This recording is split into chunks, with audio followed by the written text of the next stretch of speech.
Hello everyone, my name is Chloe and I'm a student at McGill University. I have lived in Montreal for 4 years. 2 of the 4 years I lived in McGill student housing. The other 2 years I've been living off campus. Today I would like to talk about the housing options as a McGill student in Montreal.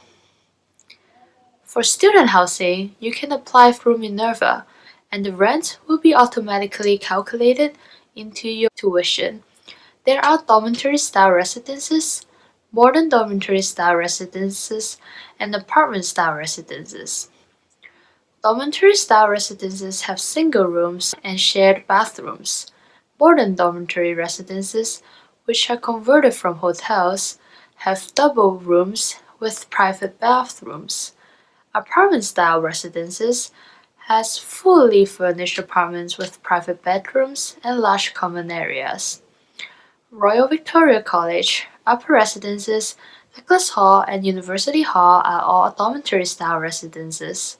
Carrefour Sherbrooke, New Residence Hall, and La Citadel are all modern dormitory-style residences.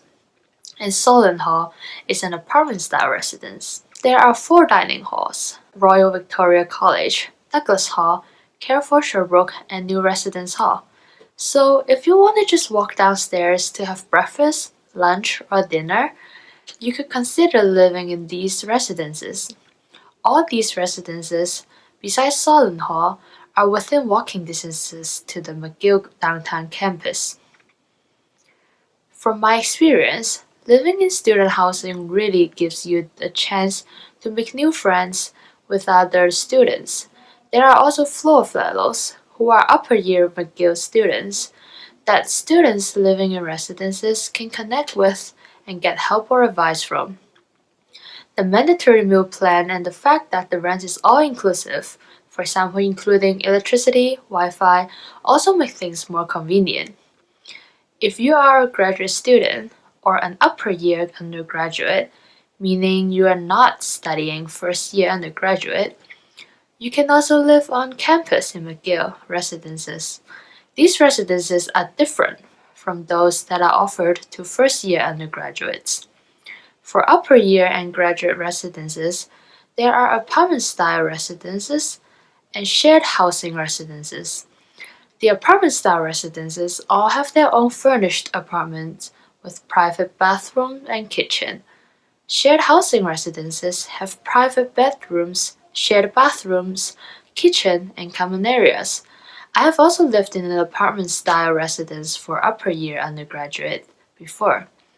And from my experience, the fact that McGill is the landlord is a major benefit because this landlord is trustworthy and this eliminates difficulty in communication with the landlord.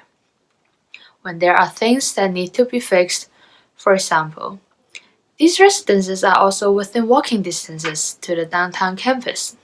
You can find more information about McGill Student Housing at the McGill Student Housing website. If you prefer to live off campus, which means not living in McGill residences, there are also many choices. Some popular areas that McGill students live are the McGill Ghetto, the Plateau, the west side of the campus, and Concordia area, etc. There are also students who live further away from downtown and commute by metro and bus for even cheaper rents or for a different neighborhood.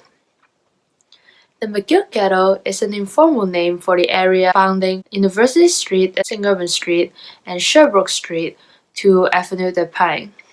In general, off-campus residences are cheaper than McGill residences. If you want to share an apartment or a condo with friends, it will lower the rent even more.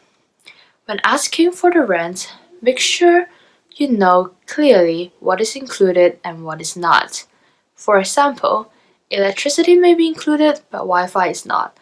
You can find places to rent through the McGill website, in which they suggest student-friendly apartments, the Facebook group McGill Housing, Craigslist, Kijiji, or just by walking around and looking for the phrases for rent or aloe in French. The benefit of walking around to find an apartment is that you can choose based on the neighborhood and distance away from the campus.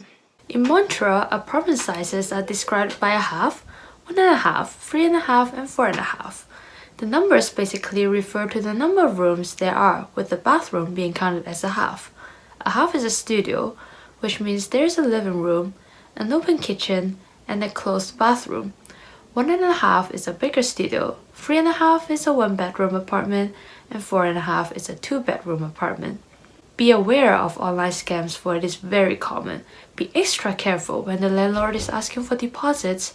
There are common stories that scammers use to justify why you need to pay them first, especially before you look at the apartment.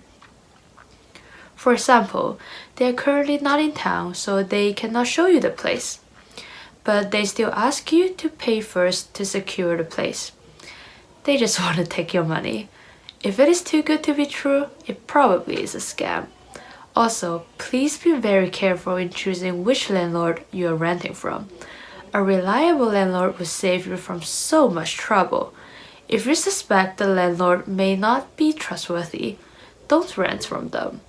Unreliable landlords can make you annoyed emotionally, refuse to fix things that are broken that are actually covered in the lease, and even frame you for an unreasonable amount of money for damages that you may or may not cost. Of course, you can always report these cases, but preventing things like this from happening by being more careful in renting is better.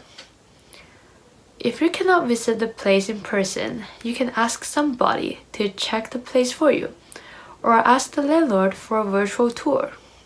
That's all for today's video. Thank you for watching, and I hope you have a wonderful time in McGill.